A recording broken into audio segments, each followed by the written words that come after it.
The hurricane season that will not end rages on with hurricane warnings for the Florida Keys today. Good afternoon, I'm Mike Nasel with the latest on Tropical Storm Eta. Still a tropical storm, getting closer to hurricane intensity. I'll show you that in a minute. Here's the latest as of 4 p.m. Eastern Standard Time from the National Hurricane Center in Miami, Florida. Eta was at 23.9 north, 79.5 west. Winds of 65, of course, 74 is a hurricane. It's moving northwest at 14, expected to bend back to the west and make landfall over the Florida Keys later tonight, maybe early in the morning, as quite possibly a tropical storm becoming a hurricane, and then be a hurricane stalling out here in the eastern Gulf of Mexico on Tuesday and Wednesday, weakening back down to a tropical storm, but headed for a landfall somewhere on the west coast of Florida or in the Big Bend area. Florida, except for the Panhandle with Sally, you guys have gotten away mostly scot-free this year, but it looks like Eta at the end of the hurricane season is going to make a run for impacting you. You can see obviously it began as a tropical storm down here, became a catastrophic Category 4 hurricane, devastated Central America with flooding, has come back up as a tropical storm, slammed into Cuba, now taking aim at Florida. We have a hurricane warning for the Florida Keys from Ocean Reef to the Dry Tortugas, and that includes Florida Bay. We also have a hurricane watch further up the coast from Golden Beach to Bonita Beach here, and a tropical storm warning for the Bahamas, most of the eastern coast of Florida, the Brevard, Volusia County line to Englewood, including Lake Okeechobee, as well as areas in Cuba under that tropical storm watch still, and further up the west coast. So everybody's battening down the hatches for very gusty winds. We've already had a 54-mile-per-hour gust in Dania at the pier, Port Everglades 68 miles per hour, Lake Worth 49 miles per hour. Very gusty winds as this storm moves on through. Now here's the computer model guidance, and I know you're thinking, what in the world? Are we going to have another landfall in Louisiana? Well, I don't think so, but you can see the track here is something off to the left, kind of looping around and then coming back to the north, and there's a reason for that. I'll show you why. Here's the water vapor imagery, and we have an upper level low here near the Isle of Youth, and this is clearly pumping dry air into the system. It doesn't look as tropical as it did down in the Caribbean, obviously. It's not going to be anything like that Category 4 hurricane it once was. However, the system is wedged between high pressure off to the northeast of it, steering in a clockwise direction, and this upper level low here steering in a counterclockwise direction. And the result is Eta moving on off towards the northwest, then the west, and then kind of stalling out as steering currents collapse here and just kind of milling around in the southeast Gulf.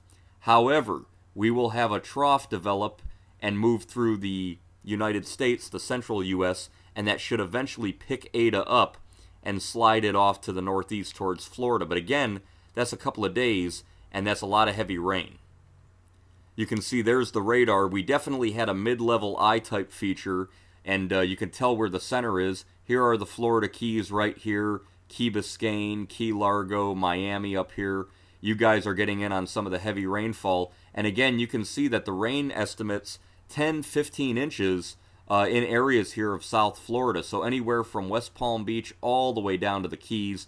Be prepared for a very wet week. And again, this is over the next couple of days, so there is a rather moderate chance of flash flooding on the southeast coast of Florida. And again, we might see that progress. Right now, the system's expected to be in the Gulf, but in 5 days as it heads towards landfall, we could see further rainfall on the west coast of Florida.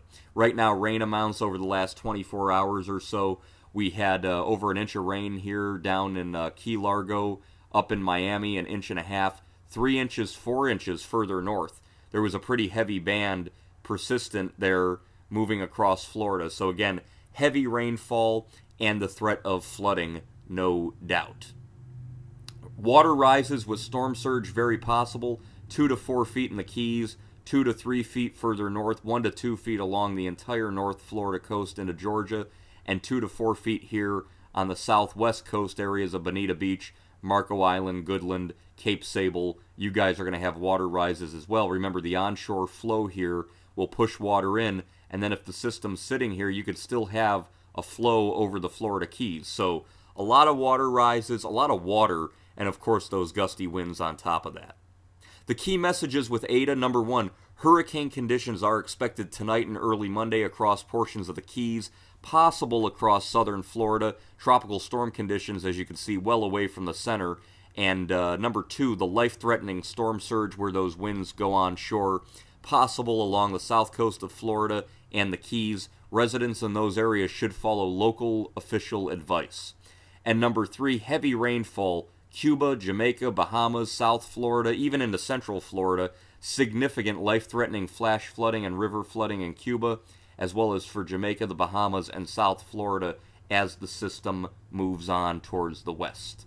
So again, we're going to continue to watch it very, very carefully, and it's not the only game in town. We do have this feature out here, which could become some sort of subtropical cyclone and move on off to the northeast, south of the Azores, and we have a tropical wave in here headed for the islands, and that could do something in the Caribbean Sea.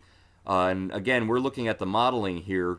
You can see the computer models take Eta, loop it in the Gulf into Florida, but again, watch what happens here. We have a system that starts to develop. We have the one near the Azores, and then a new system in the southwest Caribbean, and watch what happens. Some of the computer models want to make this a significant, dangerous hurricane headed for the Yucatan Peninsula. So hopefully that doesn't happen, but again, the next two names are Theta and Iota, so we're definitely almost midway through the Greek alphabet. It is quite intense. So we're going to continue to watch Tropical Storm Eta. Again, looking like it could be a hurricane by the time it gets to the Keys later tonight. Batten down the hatches. It's going to be a very wet and wild ride for South Florida and the Keys, and then probably Western Florida over the next few days. I'm Mike Naso with the latest on Eta, and I will talk to you guys later.